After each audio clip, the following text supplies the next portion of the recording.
Hoje, o dia é só dele. Olha, eu já fui apaixonada por muitos. Meu coração é enorme, gente. Mas ele foi meu primeiro. E o primeiro, gente, a gente nunca esquece. Chegamos ao capítulo 10 do livro 1 de Sociedade do Anel, Passo Largo. E eu sou muito grata a Tolkien por ter dedicado um capítulo inteiro a esta pessoa, a este personagem tão maravilhoso. E só pra constar, gente, eu já era apaixonada por ele antes dos filmes, antes do Viggo Mortensen. E olha que a versão dele do livro é bem mais selvagem, bem mais rabugenta, mais séria, sabe, mais raw. Mas tem os momentos também que, olha... Olá em casa! Foco, Viviane, vamos ao capítulo. Tudo que acontece basicamente é um grande diálogo entre o Guardião e os Hobbits. E no final o Carrapicho chega pra dizer o que ele tinha pra dizer pro Frodo. E tem algumas coisinhas parecidas aqui com o filme, sim. Mas vamos por parte. Quem é Passo Largo? Eu adoro que o Tolkien se diverte escondendo informações dos leitores, coisa que obviamente ele já sabe, mas ele não quer que o leitor saiba ainda. E aí ele joga uma informação, assim, às vezes ele joga aos poucos, mas às vezes ele joga a informação de um jeito mega direto, como se testando a nossa inteligência, mas passando bem rápido pela informação para se beneficiar da nossa distração, saca? Que a princípio o Passo Largo é um guardião, um caçador, um desses malucos que vagam por aí levando notícias. Nas palavras do Carrapicho, um vagabundo. Coitado, nada a ver. Eu cheguei a comentar no primeiro vídeo, né, que o Christopher Tolkien achou num dos rascunhos do pai, que o Passo Largo, no original Strider, teria se chamado Trotter,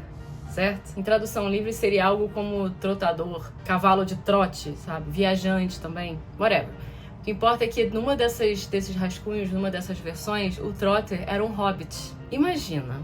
Por isso que eu sempre falo que tem que continuar escrevendo e reescrevendo depois do primeiro rascunho, galera. Lapidando e ajeitando e vendo onde dá pra enriquecer. Imagina se o Aragorn fosse um hobbit. Sério, sério. Absorva essa informação.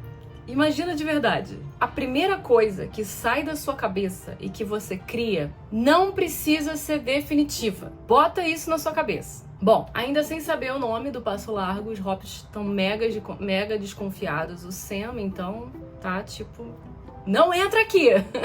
Não entra na nossa panelinha de hobbits aqui. Sam tá com ciúme. Mas o cara tá lá tentando convencer os hobbits de que ele tá falando a verdade, de que ele é confiável, que ele quer conquistar a amizade dos pequenos. E ele diz que ele vai ajudar os hobbits com conselhos e etc., desde que o Frodo dê uma recompensa pra ele. E a recompensa é que o Frodo permita que ele os guie até Valfenda. E o Frodo achando que estava nas mãos de um chantagista, quando ele diz que tem que pagar uma recompensa. Ai. Bom, aí a gente fica sabendo que o Aragorn estava à procura do Frodo. Ele vê o Frodo conversando com os hobbits, conversando com o Bombadil do lado de fora de Bree, e os segue. E é ele que é aquela sombra que passa no portão quando Harry vai embora e deixa os hobbits passarem. E tem a frase maravilhosa do filme: eu posso evitar que me vejam, né, ser visto, se assim desejar. Mas a continuação dessa frase no filme, but disappear entirely, that is a rare gift. Que ele fala: I can avoid being seen if I wish, but to disappear entirely, that is a rare gift. É total efeito dramático do PJ. E ponto pro PJ, porque foi, ó, cachorro perfeito. E aí depois de umas 3 páginas de diálogo do Guardião explicando pros hobbits um pouco sobre os Cavaleiros Negros, sobre conhecer as terras em volta ali muito bem, e mostrar que é capaz de sim guiar os hobbits até Valfenda, o Carrapicho entra na sala onde eles estão pra finalmente revelar o que ele tinha pra revelar. E aqui o narrador insere mais uma preocupação pro leitor, que é Gandalf. Até então a gente tá pensando, beleza, cadê o Gandalf? Mas agora vai ficar bem mais claro do que tá acontecendo, o que dá mais elemento, o que dá mais substância para essa subtrama, que é em paralelo, né, onde Gandalf está e o que ele tá resolvendo. 3 meses antes, o Gandalf tinha pedido pro Carrapicho que entregasse uma carta pro Frodo, levasse a carta pro condado, avisando pro Frodo que ele tinha que... Deu uma treta, o Gandalf tinha que resolver essa treta e que o Frodo deveria sair do condado o mais rápido possível, mas tardar em julho. 3 meses antes isso, tá, gente? Eles estão em setembro. E na carta, o Gandalf também fala que o Frodo pode confiar no tal do Passo Largo. Um homem esbelto, alto e moreno. Detalhe, o Carrapicho obviamente não entregou essa carta, pediu 1000 desculpas e tal, ferrou com o troço todo e ainda tem a audácia de dizer que acha que o Gandalf é um cara apressado. O mago leva 80 bloody anos para desconfiar e se certificar de que o anel era o anel de que, whatever, o pior anel de todos. 80 anos! E ele é um cara apressado. Beleza, Carrapicho, tudo bem. Bom, mas aí depois da carta do Gandalf, é impossível continuar desconfiando de Passo Largo, né? Da palavra de Gandalf, ninguém duvida. Que é cara mais lawful good que o mago, que o Gandalf? Não, amigo, não tem. Na carta tem mais uma coisa muito legal, que é o poema que acompanha o nome de Aragorn, o nome do Passo Largo. Tem a versão antiga, que é uma versão que eu diria até mais famosa, eu acho que é que a galera mais conhece, que é nem tudo que é ouro fulgura, nem todo vagante é vadio, o velho que é forte perdura, raiz funda não sofre o frio. Das cinzas o fogo há de vir, das sombras a luz vai jorrar, a espada há de nova luzir, o sem coroa há de reinar. Ou na versão nova, que eu não decorei, obviamente, eu tô lendo ela pela primeira vez. Não rebrilha tudo que é ouro, nem perdidos estão os que vagam.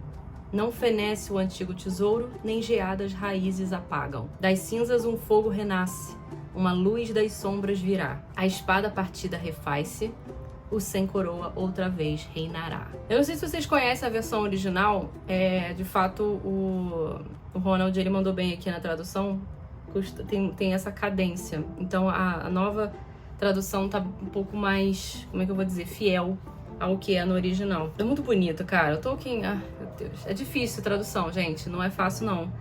Quem se propõe a traduzir Tolkien é não só corajoso, como eu admiro e respeito, assim, respect, dude. Não é fácil. Eu confesso que eu fiquei impressionada lá com os filmes nos anos 2000, quando eles colocaram o poema no filme de forma diferente, né? Foi a Arwen que fez um voice-over da Arwen enquanto eles estão forjando a nova espada. E combinou. Vou falar que não precisava ter sido de outro jeito, sabe? Daquele jeito ficou bem encaixadinho, então outro ponto aí pro positivo pro PJ.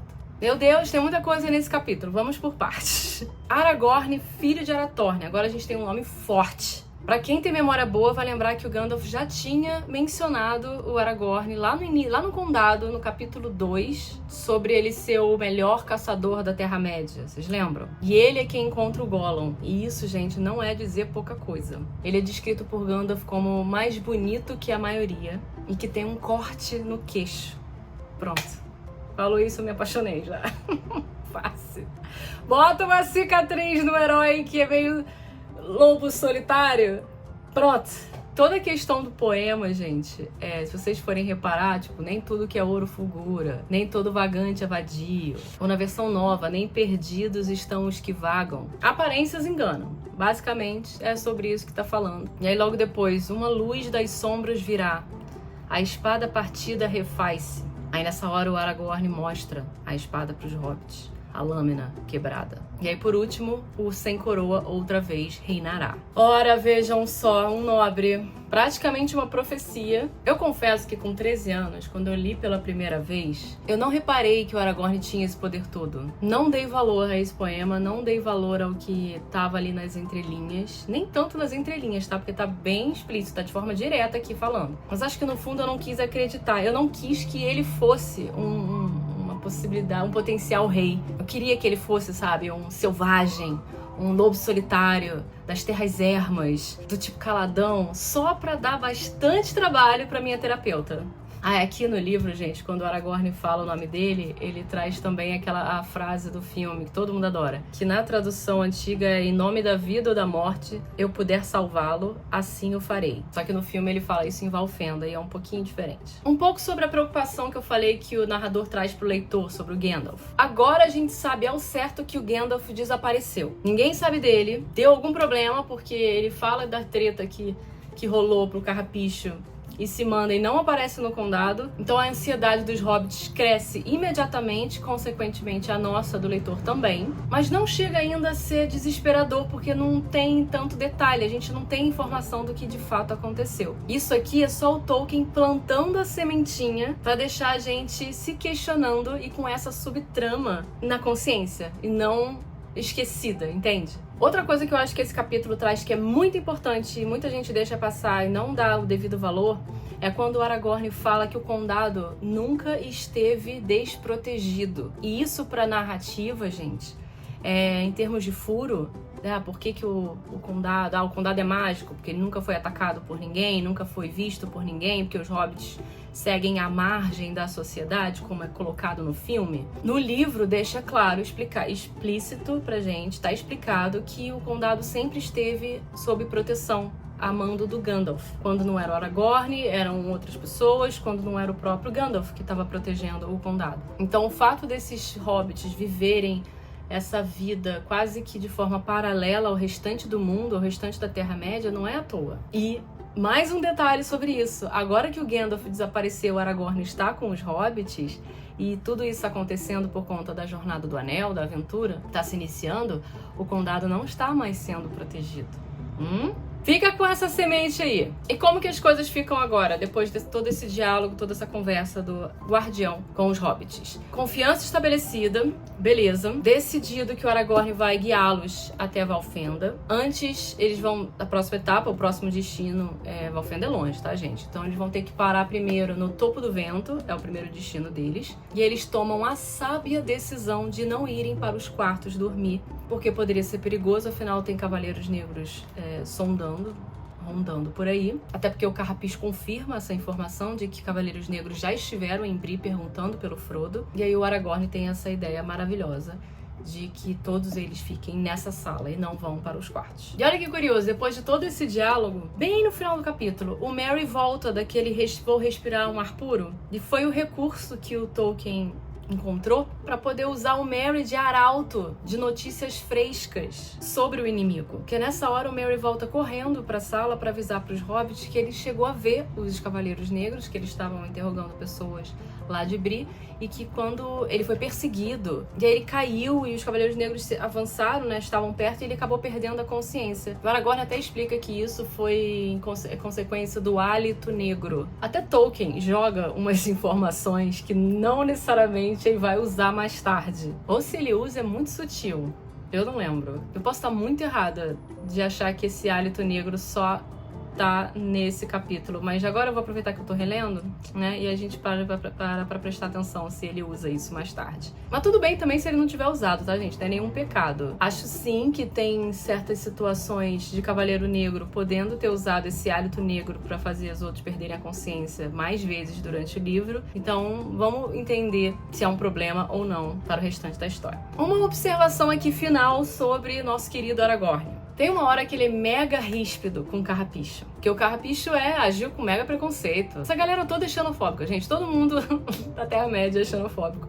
Não só xenofóbico, mas com vários outros tipos de preconceito.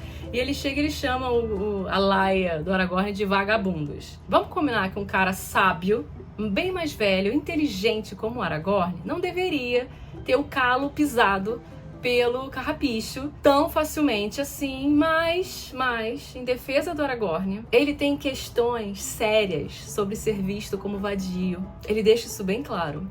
Ele tem mommy issues. Então, no fundo, a gente entende. Não só entende, como é o que torna Aragorn um personagem palatável, real, crível, porque ele tem defeitos. Ele se irrita, ele é rabugento, ele sofre, ele é humano. E o narrador deixa bem claro, transparecer o quanto que ele fica chateado e ele estar cansado de ser visto com desconfiança pelos outros, principalmente por conta da aparência dele. O poema dele já deixa isso muito claro. E no fundo, ele anseia muito por amizade. Ai, Aragorn, você quer amizade? Vem aqui no meu colo, vem, eu te dou amizade. Tem uma frase muito boa nesse capítulo que eu acho que vale a pena reforçar aqui, até pra reflexão. Que eu acho que, se eu não me engano, tá se referindo ao Carrapicho. Eu não sei se é o Gandalf ou o Aragorn. Deve ser a rabugice do Gandalf, tem tudo a ver com ele. Que é assim, depósito de trastes, 2 pontos. Quando precisa da memória, ela está enterrada. E pra finalizar, mais ou menos como no filme, o Nob, que é o assistente do Carrapicho, ele vai até o quarto dos hobbits e encena, né, pra parecer, pra fingir que os hobbits estão ali dormindo ali. Então ele bota lençol, almofadas pra fazer de pessoas na cama, que nem no filme, igualzinho naquela cena lá que os Cavaleiros Negros vão botar a espada e eles encontram o travesseiro sendo lá todo depenado. Mas ainda não tem, no livro ainda não tem a cena dos Cavaleiros Negros, é só a encenação do Nob. E aí, assim que o Merry volta, os hobbits contam tudo pro Merry do que aconteceu, um diálogo que eles tiveram com o Aragorn, apresentam o Aragorn pra ele e vão dormir. Informação importante, gente, ninguém pode esquecer, o Aragorn ele anda por aí com uma espada quebrada, tá? A lâmina está quebrada, é uma espada inútil, ele não tem outra. Pensa só nisso. Ele é muito, mas muito mais badass do que se pensa. Ai, amor da minha vida, obrigada por esse capítulo, viu? Tolkien, na Maria. Ah, tem um poema, claro, no final do livro da edição da Harper, tem a versão em inglês, se vocês quiserem ler. Eu aqui falando, depois vocês olham, procurem, acho. Tá aqui. E aí, eu pensei uma musiquinha. Não acho que combine com nenhuma melodia não, tá, gente? Mas eu quis fazer mesmo assim, porque não é porque não. Já tô aqui. Tapem os olhos e os ouvidos, se vocês tiverem vergonha alheia. All that is gold does not glitter. Not all those who wander are lost. The old that is strong does not wither. Deep roots are not reached by the frost. Parece que pede um coro, sei lá, mais vozes. From the ashes of fire shall be woken. Ou então um heavy metal aí. A light from the shadows shall spring. Renewed shall be blade that was broken. The crownless again shall be king. Podia ter uma coisa meio, sei lá, Manowar faria melhor.